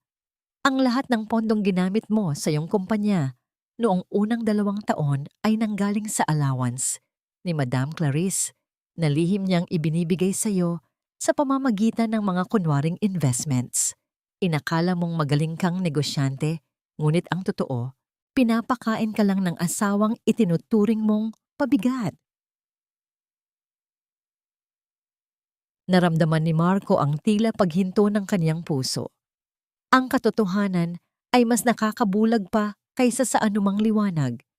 Binalikan niya ang mga gabing nagrereklamo siya tungkol sa matabang ulam na niluto ni Clarice, habang ang totoo ay iyon ang huling perang itinabi nito mula sa kanyang sariling allowance upang may maipakain sa kanya. Naalala niya ang bawat beses na tinawag niya itong pulubi, habang ang babaeng yun pala ang nagmamay-ari ng bawat hibla ng kanyang suot na damit. Napakagago ko. Bulong ni Marco habang hinahawakan ang kanyang ulo. Ang kanyang mga hikbi ay nagsimulang gumapang mula sa kanyang dibdib. Isang matinding sakit na tila tinatadtad ang kanyang kaluluwa. Nasa kamay ko na ang lahat, pero itinapon ko para sa isang babaeng magnanakaw. Hindi lang iyon, Mr. Rivera. Dagdag ni Lucas, ang kaniyang boses ay lalong naging seryoso. Dahil sa ginawa mong pagkulong sa kanya sa ilalim ng hagdan, nilabag mo ang huling bahagi ng testamento, ang proteksyon sa kaniyang dangal. Dahil dito, hindi ka lang mawawalan ng posisyon. Ang lahat ng perang hiniram mo sa kaniyang pondo sa loob ng 5 taon ay ituturing na utang na kailangan mong bayaran. Ngayon din, inabot ni Lucas ang isa pang papel, isang demand letter na may halagang hindi kayang bayaran ni Marco kahit ibenta pa niya ang kaniyang sariling kaluluwa. Ang bawat zero sa dokumento ay tila mga mata ng isang halimaw na nakatingin sa kanya, naniningil ng katarungan. Attorney, please, kausapin ko si Clarice. Magpapaliwanag ako. Mahal ko siya. Nagkamali lang ako. Ang pagsamo ni Marco ay puno ng desperasyon. Ang kaniyang mga kamay ay pilit na inaabot ang laylayan ng barong ng abogado. Masyado ng huli para sa pag-ibig, Marco. Isang pamilyar na boses ang narinig mula sa intercom ng opisina. Ang boses ni Clarice ay tila nanggagaling sa kabilang panig ng mundo. Malamig, malayo, at wala nang pakialam. Ang pag-ibig ay hindi isang pagkakamali na maaaring burahin ng isang sorry. Ito ay isang tiwala na binuo ko sa loob ng 5 taon at winasak mo sa loob lamang ng isang gabi sa ilalim ng hagdan. Napatitig si Marco sa speaker ng intercom. Ang kaniyang mga mata ay puno ng luha. Clarice, patawarin mo ako. Gagawin ko ang lahat.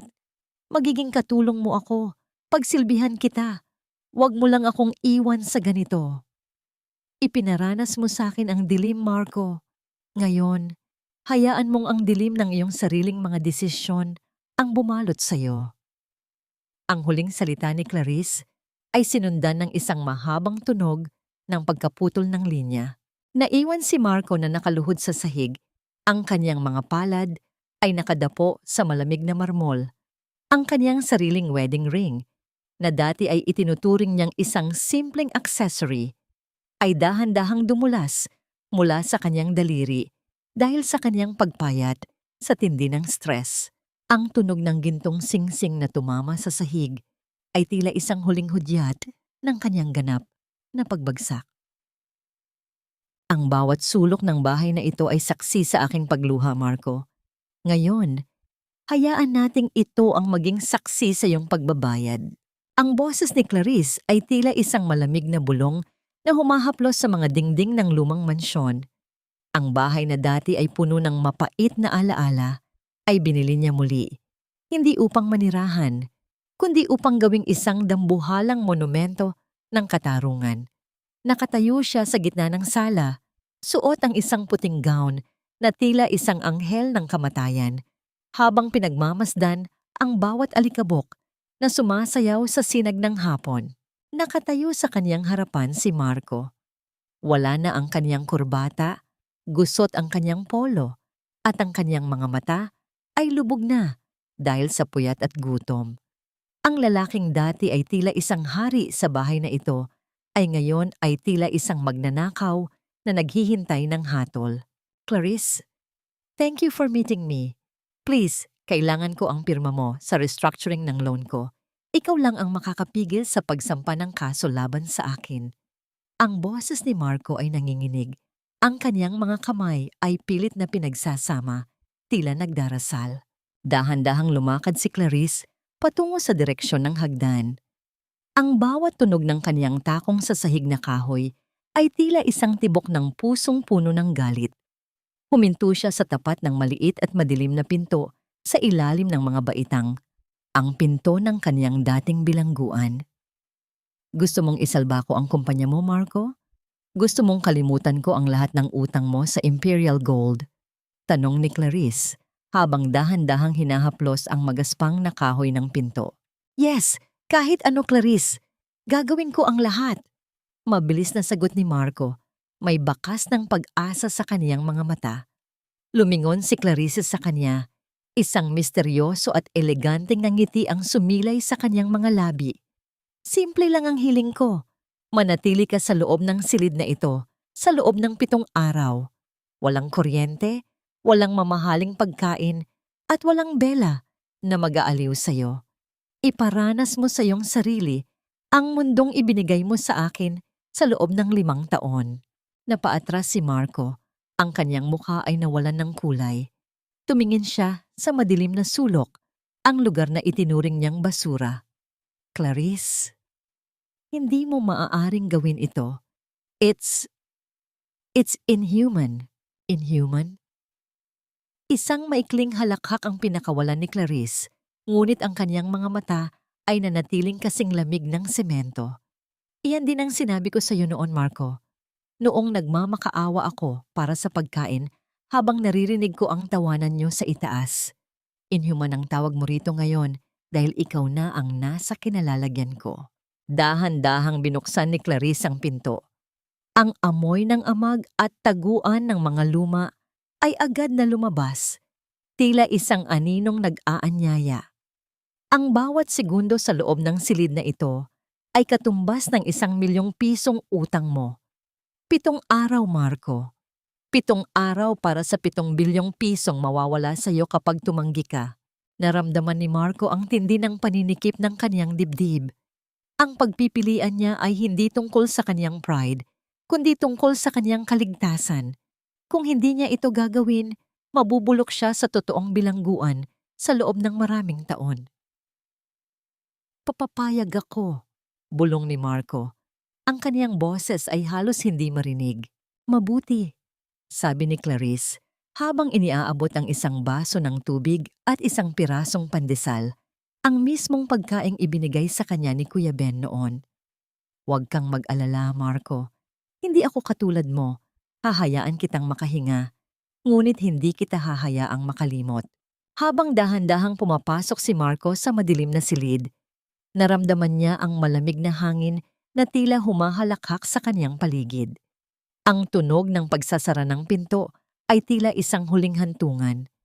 Ang dahan-dahang pag-ikot ng susi sa labas ay ang tunog ng kanyang ganap na pagpapasakop. Naiwan si Clarice na nakatayo sa labas ng pinto. Ang kanyang kamay ay nakapatong pa rin sa susi.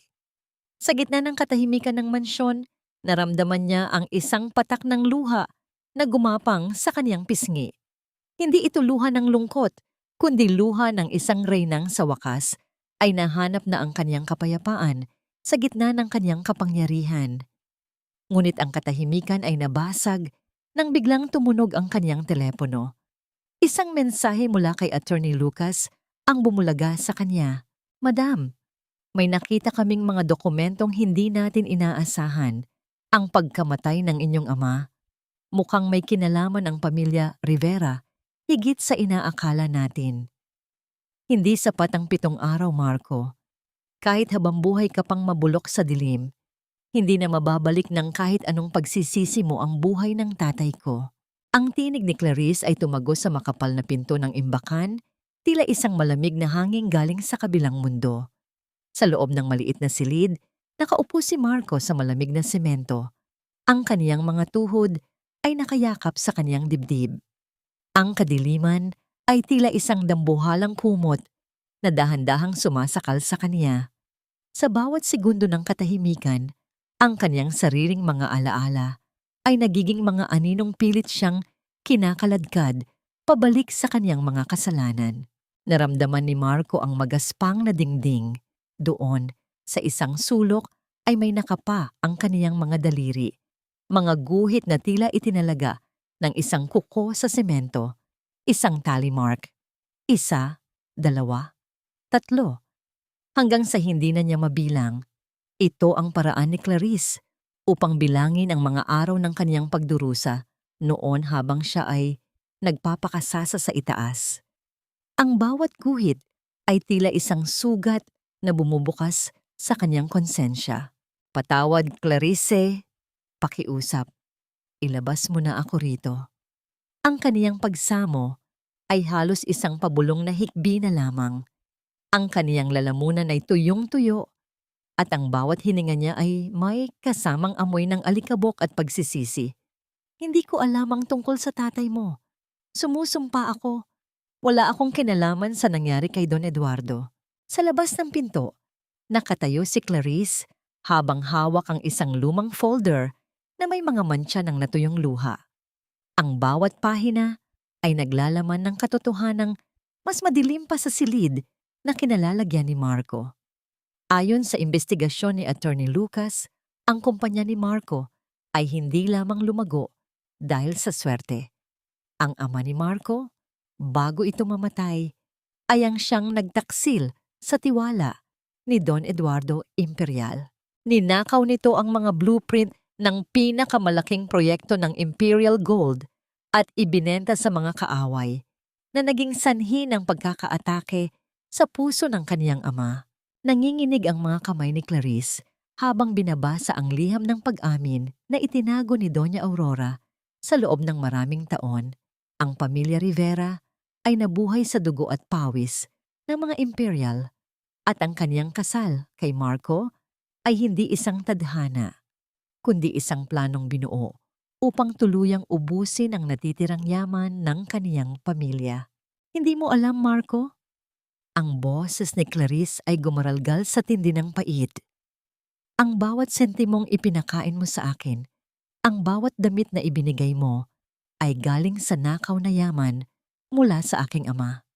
Pinakasalan mo ako para gawing alipin sa sarili kong kaharian habang ang pamilya mo ang nagpapakasasa sa aming pinaghirapan. Isang malakas na kalabog mula sa loob ng silid ang narinig. Si Marco. Napilit na sinusuntok ang pinto sa tindi ng desperasyon. Clarice, hindi ko alam. Nanumpa ako. Ang nanay ko, si Doña Aurora, ang nag-ayos ng lahat. Akala ko ay tunay tayong nagmamahalan. Ang pag-ibig ay hindi itinatayo sa ibabaw ng mga bangkay at nakaw na yaman, Marco. Sabi ni Clarice habang dahan-dahang tumatalikod sa pinto. Ang kanyang mga hakbang ay mabigat. Tila bawat isa ay may dalang parusa. 7 araw ang hiningi ko sa iyo para sa iyong mga utang. Ngunit para sa buhay ng tatay ko, wala pang sapat na bilang ng mga taon sa dilim ang makakabayad doon. Habang naglalakad siya palayo sa pasilyo, naririnig niya ang mga hikbi ni Marco na unti-unting lumalabo. Sa dulo ng pasilyo, naghihintay si Doña Aurora na ngayon ay nakaposas na at binabantayan ng mga awtoridad. Ang kaniyang mukha ay wala ng bahid ng kagandahan, kundi purong takot para sa kaniyang sariling kaligtasan. Clarice, maawa ka sa amin. Magkamag-anak pa rin tayo. Ang pagsamo ng matandang babae ay tila isang ingay ng isang sirang plaka. Tumingin si Clarice sa kaniyang biyenan, ang babaeng nagpahirap sa kaniya ng higit sa sinuman. Dahan-dahan siyang lumapit at ibinulong ang mga salitang tatapos sa lahat. Ang utang na loob ay binabayaran, Doña Aurora.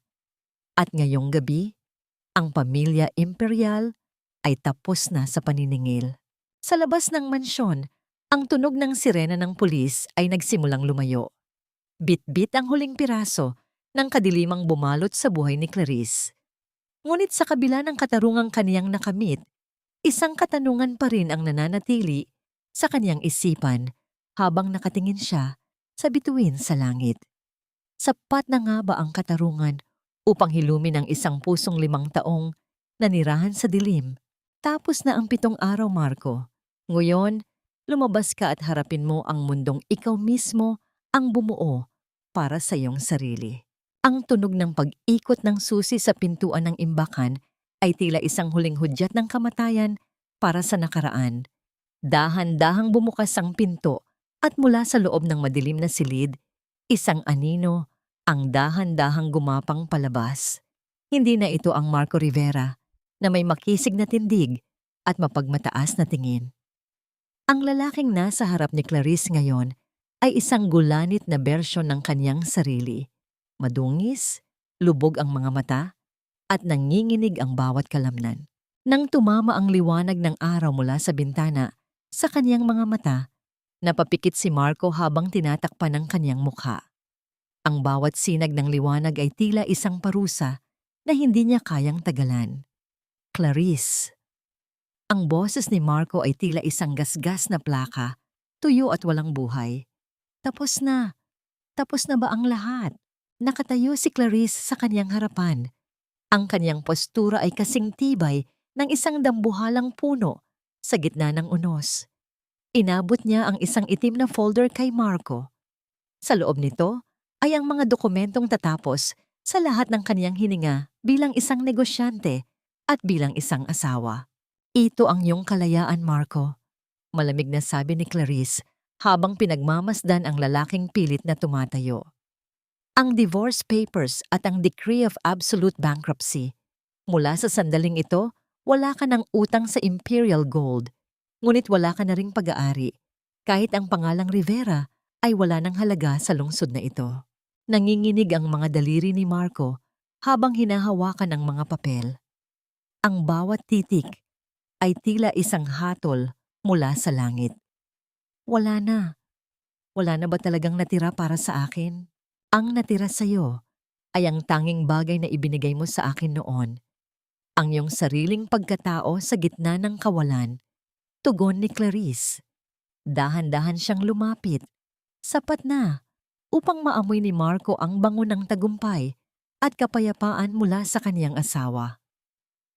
Ang iyong ina ay nahaharap na sa habambuhay na pagkabilanggo dahil sa pakikipagsabwatan sa pagkamatay ng aking ama. Si Bella naman ay nabulok na sa selda habang hinihintay ang kaniyang sentensya sa estafa. Isang matinding paninikip ng dibdib ang naramdaman ni Marco. Ang kahihiyan o hiya na kaniyang nararamdaman ay mas masakit pa sa gutom na kaniyang tiniis sa loob ng 7 araw. Ang buong lungsod ay alam na ang kaniyang pagtataksil, ang kaniyang pagiging manggagamit, at ang kaniyang pagbagsak sa ilalim ng paanan ng babaeng kaniyang minaliit. Clarice, patawarin mo ako. Hindi dahil sa pera, kundi dahil sa lahat. Ang mga hikbi ni Marco ay dahan-dahang bumagsak sa sahig, tila mga butil ng ulan sa tuyong lupa. Gusto kong magmakaawa, pero alam kong wala na akong karapatan. Tiningnan siya ni Clarice ng matagal. Sa unang pagkakataon, ang puot sa kanyang mga mata ay napalitan ng isang malalim na awa. Hindi ang awa para sa isang mahal sa buhay, kundi awa para sa isang kaluluwang naligaw ng landas. Ang patawad ay hindi ibinibigay, Marco. Ito ay pinaghihirapan. Ang boses ni Clarice ay dahan-dahang lumambot, ngunit nanatiling matatag. Pinatawad na kita sa aking puso, hindi dahil karapat-dapat ka, kundi dahil ayaw ko nang dalhin ang bigat mo sa aking paglalakbay. Ngunit ang katarungan ay kailangang manatili. Dahan-dahang kinuha ni Clarice ang kanyang bag at naglakad patungo sa pintuan ng mansyon. Sa bawat hakbang niya palayo, tila may isang dambuhalang pasanin ang dahan-dahang natatanggal sa kaniyang mga balikat. Ang mansyong ito, ang mga alaalang ito, at ang lalaking ito, lahat ay bahagi na lamang ng isang kabanata na kaniyang tinatapos na. Saan ka pupunta? Ang huling pagsamo ni Marco mula sa kaniyang kinaluluhuran. Tumigil si Clarice sa tapat ng pinto at lumingon ng bahagya. Ang sinag ng araw ay tila bumabalot sa kanyang buong katawan. Ginagawa siyang isang anino ng liwanag sa gitna ng kadiliman ng bahay. Pupunta ako sa lugar kung saan hindi na ako kailangang magtago, sabi ni Clarice nang may matamis at tunay na ngiti. Sa wakas, Marco, ako ay malaya na. Habang dahan-dahang sumasara ang dambuhalang pinto ng mansyon, ang tunog ng lock na sumasara ay tila isang huling tuldok sa isang mahabang kwento ng pagdurusa. Naiwan si Marco sa gitna ng malawak at bakanting sala, yakap ang kanyang mga dokumento ng pagkatalo, habang ang anino ng kanyang sariling mga kasalanan ang tanging kasama sa kanyang pag-iisa. Sa labas, ang kotse ni Clarice ay dahan-dahang lumalayo patungo sa isang bagong umaga na puno ng pag-asa at liwanag. Ang bawat binhing itinanim sa gitna ng unos ay may pagkakataong sumibol ng mas matatag kapag sumikat na ang araw. Ang mga salitang ito ay dahan-dahang binasa ni Clarice mula sa isang plaque na nakasabit sa bungad ng Don Eduardo Memorial Center, isang shelter para sa mga kababaihang nakaranas ng pang-aabuso at kawalang katarungan. Nakatayo siya sa gitna ng malawak na hardin kung saan ang mga rosas at orkidya ay tila nakikipagpaligsahan sa ganda. Ang hangin ay hindi na kasing pait ng dati. Ito ay may kasamang bango ng bagong simula at halumigmig ng pag-asa. Isang taon na ang lumipas mula nang huling isara ni Clarice ang pinto ng mansyong naging bilangguan niya. Sa loob ng 12 buwan, ang Imperial Gold Group ay muling naging sentro ng komersyo sa bansa. Ngunit sa pagkakataong ito, hindi lang ito tungkol sa kita. Ang bawat proyekto ay may kasamang malasakit sa mga maliliit na manggagawa. Isang legasyang nais niyang ipagpatuloy para sa kaniyang ama. Madam Clarice, handa na po ang mga bata sa loob. Hinihintay na po nila ang inyong kwento. Ang boses ni Kuya Ben ay narinig mula sa kaniyang likuran. Ang matandang hardinero ay hindi na suot ang kaniyang lumang uniforme. Siya ay isa na ngayon sa mga board member ng pundasyon, ang kaisa-isang taong pinagkakatiwalaan ni Clarice sa kaniyang mga personal na desisyon. Ngumiti si Clarice, isang ngiting hindi na umaabot lang sa kaniyang mga labi, kundi nagniningning sa kaniyang mga mata. Salamat, Kuya Ben. Susunod na ako. Gusto ko lang munang namnamin ang katahimikang ito.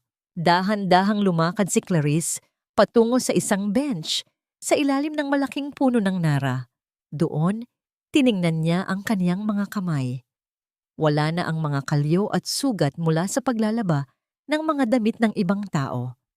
Ang kaniyang balat ay malinis, ngunit ang mga alaala ng kaniyang pagtitiis ay mananatiling bahagi ng kaniyang kasaysayan. Isang paalala na ang tunay na lakas ay hindi na susukat sa kislap ng brilyante, kundi sa tibay ng kaluluwa. Habang nakaupo, isang lalaki ang dahan-dahang lumapit, may hawak na 2 tasa ng mainit na tsokolate. Si Gabriel, isang arkitekto na katuwang niya sa pagpapatayo ng mga shelter.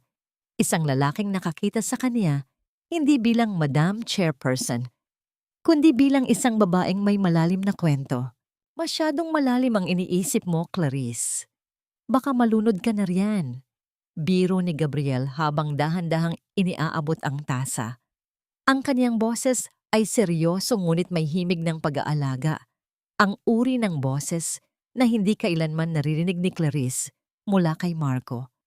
Inaalala ko lang kung gaano kalayo na ang narating ko mula sa silid sa ilalim ng hagdan.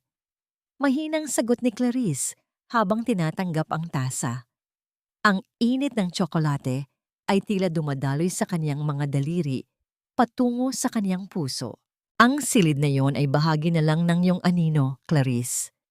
Ang mahalaga ay ang liwanag na kinatatayuan mo ngayon, sabi ni Gabriel habang tumatabi sa kanya, ngunit may sapat na distansya bilang tanda ng paggalang. Alam mo, ang bawat kanto ng shelter na ito ay idinisenyo ko para sa'yo. Gusto kong kahit saan ka tumingin, maramdaman mong ligtas ka. Naramdaman ni Clarice ang isang kakaibang pintig sa kanyang dibdib, isang kilig na hindi nakabase sa mga marangyang regalo, kundi sa katotohanang may isang taong nakakaintindi sa kanyang katahimikan. Hindi niya alam kung handa na siyang muling magbukas ng kanyang puso, ngunit ang presensya ni Gabriel ay tila isang dahan-dahang pag-awit ng isang bagong kanta. Salamat, Gabriel. Sa lahat, bulong ni Clarice.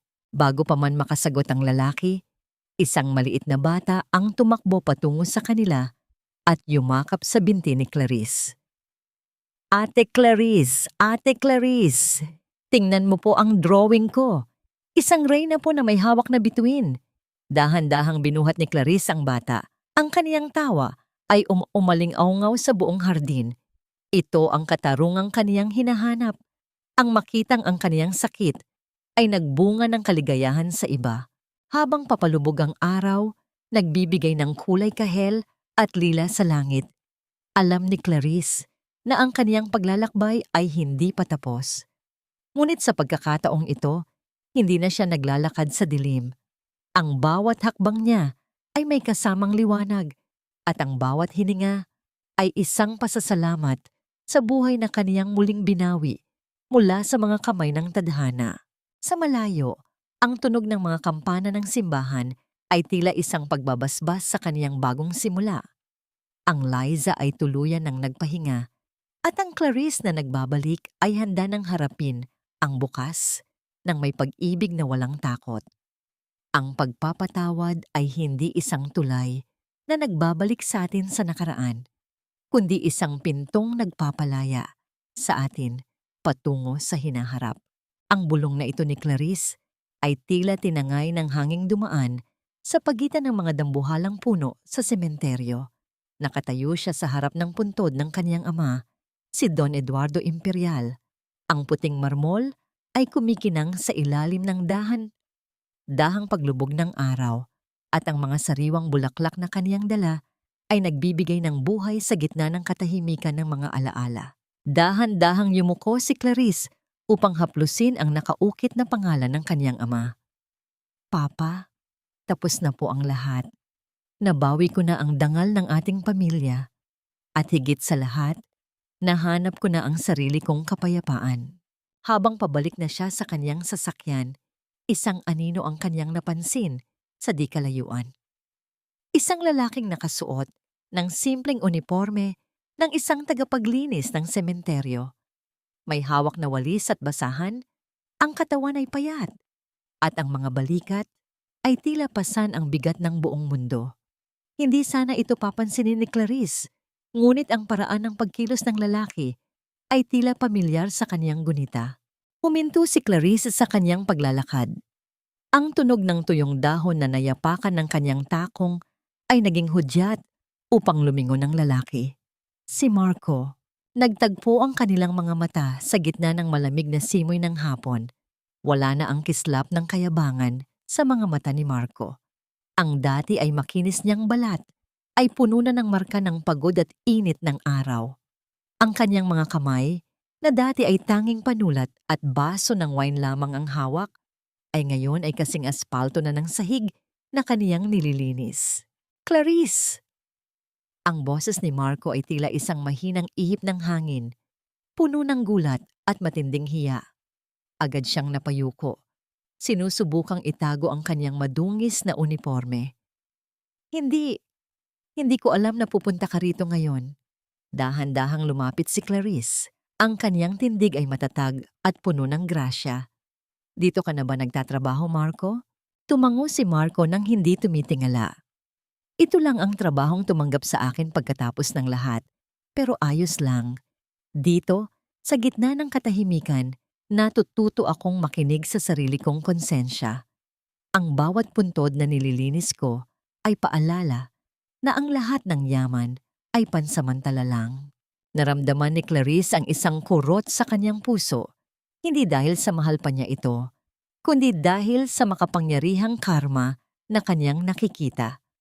Ang lalaking nagkulong sa kanya sa dilim ay ngayon ay nahanap ang kanyang sarili sa gitna ng mga patay. Hindi na ako galit sa iyo, Marco. Mahina, ngunit matatag na, sabi ni Clarice. Ang makita kang ganito, na nagsisikap mamuhay ng marangal sa kabila ng iyong pagkakamali, ay sapat na para sa akin. Ang puot ay wala ng puwang sa buhay ko. Dahan-dahang itinaas ni Marco ang kanyang ulo. May mga luha sa kanyang mga mata, mga luhang hindi na humihingi ng pera o kapangyarihan, kundi purong pagsisisi. Salamat, Clarice. Hindi ko inaasahang mapapatawad mo pa ako. Sa bawat gabing natutulog ako sa maliit kong silid sa barracks, iniisip ko ang dilim na ibinigay ko sa iyo, at doon ko napagtanto kung gaano kakatatag. Kinuha ni Marco ang isang maliit na bagay mula sa kanyang bulsa, isang luma at kupas na litrato nila noong unang taon ng kanilang kasal. Noong si Clarice ay si Liza pa lamang. Itatapon ko na sana ito, pero naisip ko, ito ang tanging magpapaalala sa akin na minsan sa buhay ko, nagkaroon ako ng isang reyna, pero naging bulag ako para makita yon. Inabot ni Marco ang litrato kay Clarice, isang huling simbolo ng kanilang nakaraan. Tinanggap ito ni Clarice, tiningnan ng sandali, at dahan-dahang ngumiti. Itago mo yan, Marco, hindi bilang paalala ng sakit, kundi bilang paalala na ang bawat isa sa atin ay may pagkakataong magbago. Sabi ni Clarice habang dahan-dahang tumatalikod. Sa dulo ng daan, nakita niya si Gabriel na naghihintay sa tabi ng sasakyan. Ang kaniyang bagong simula ay naroon, nakangiti at handang samahan siya sa susunod na kabanata ng kaniyang buhay. Habang papasok siya sa sasakyan, narinig niya ang marahang tunog ng walis ni Marco sa semento. Isang matatag na hipdyo ng pagbabayad at pagsisimula muli. Lumingon si Clarice sa huling pagkakataon. Ang mansyon, ang dilim sa ilalim ng hagdan, at ang mga luhang pumatak, lahat ay naging bahagi na ng isang kwentong tapos na. Sa kanyang pag-alis, ang tanging dala niya ay ang kaniyang sariling dangal. Ako na ang reyna ng sarili kong buhay, bulong niya sa hangin habang dahan-dahang umaandar ang sasakyan patungo sa maliwanag na hinaharap. Ngunit sa kabila ng kaniyang kapayapaan, isang huling tawag mula kay Attorney Lucas ang nagpatigil sa kaniyang paghinga. Isang balitang hindi niya inaasahan tungkol sa kaniyang ina, na matagal na niyang inakalang nawala na. Ang tunog ng banayad na alon sa dalampasigan ay tila isang oyayi na nagpapatulog sa mga mapapait na alaala ng nakaraan. Nakatayo si Clarice sa balkonahe ng kanilang beach house sa Batangas, habang ang unang sinag ng araw ay dahan-dahang gumuguhit ng ginto sa asul na dagat. Ang hangin ay may kasamang amoy ng ngalat at kalayaan, isang uri ng kalayaang inakala niyang hindi na niya matitikman habang nakakulong siya sa dilim ng kaniyang dating buhay. Hinawakan niya ang isang liham na kararating lamang mula kay Attorney Lucas. Hindi ito tungkol sa mga kaso o sa kumpanya. Ito ay isang sulat mula sa kaniyang ina, na ayon sa investigasyon ay nanirahan sa isang tahimik na kumbento sa labas ng bansa upang protektahan si Clarice mula sa kasakiman ng mga Rivera noon. Ang katotohanang buhay, ang kaniyang ina, at naghihintay ng kanilang muling pagkikita ay ang huling piraso ng puzzle na nagpabuo sa kaniyang pagkatao. Madam, ang almusal po ay nakahanda na. Ang malambing na tinig ni Kuya Ben ay narinig mula sa kinalalagyan nito sa garden. Ang matanda ay abala sa pagdidilig ng mga halamang siya mismo ang nagtanim. Sa bahay na ito, walang amo at katulong, kundi isang pamilyang binuo ng katapatan at pagmamalasakit. Salamat, Kuya Ben. Susunod na ako, sagot ni Clarice habang dahan-dahang itinitiklop ang liham. Naramdaman niya ang isang mainit na presensya sa kanyang likuran. Hindi na kailangang lumingon ni Clarice upang malaman kung sino ito. Ang banayad na amoy ng sandalwood at ang katahimikang hatid nito ay sapat na upang pakalmahin ang kanyang puso. Dahan-dahang ipinatong ni Gabriel ang kanyang kamay sa ibabaw ng kamay ni Clarice na nakahawak sa rehas ng balkonahe. Ang hawak na yon ay hindi mahigpit, hindi mapang-angkin, kundi isang tahimik na pangako ng suporta. Handa ka na bang harapin ang mundo, Clarice? O gusto mo pang manatili rito sa gitna ng katahimikan? Tanong ni Gabriel. Ang kaniyang tinig ay puno ng paghanga. Handa na ako, Gabriel, tugon ni Clarice habang dahan-dahang isinasandal ang kaniyang ulo sa balikat ng lalaki. Dahil sa wakas, hindi ko na kailangang magpanggap na kahit sino. Hindi na ako ang aliping si Liza at hindi na rin ako ang reynang puno ng puot. Ako na lang si Clarice, isang babaeng marunong magmahal sa kanyang sarili. Sa malayo, tila nakikita niya ang anino ng kanyang nakaraan. Ang madilim na silid sa ilalim ng hagdan, ang mga luhang pumatak sa dumi, at ang bawat sampal ng tadhana. Ngunit ang mga ito ay tila mga anino na lamang na nilulusaw ng sumisikat na araw. Ang kaniyang pagpapatawad kay Marco ay hindi dahil karapat-dapat ang lalaki, kundi dahil karapat-dapat si Clarice sa isang buhay na walang dalang bigat. Ang bawat tibok ng kaniyang puso ay isang paalala na ang tunay na tagumpay ay hindi ang pagpabagsak sa kaaway, kundi ang pagbangon mula sa pagkawasak ng may dangal at pag-asa. Ang kanyang kwento ay hindi nagtatapos sa paghihiganti, kundi sa isang bagong yugto kung saan ang pag-ibig ay hindi na isang tanikala, kundi isang pakpak na magdadala sa kanya sa mas mataas na pangarap. Habang naglalakad silang dalawa ni Gabriel patungo sa dalampasigan, ang bawat bakas ng kanilang mga paa sa buhangin ay dahan-dahang binubura ng tubig. Tila sinasabing, ang nakaraan ay wala na. Ang tanging mahalaga ay ang kasalukuyan, ang init ng kamay na nakahawak sa kanya, at ang liwanag ng araw na nagbibigay ng bagong kulay sa kanyang mundo. Ang pag-asa ay hindi kailanman nawawala. Ito ay naghihintay lamang na matuklasan sa gitna ng unos. At para kay Clarice, ang kaniyang umaga ay ganap na ring dumating.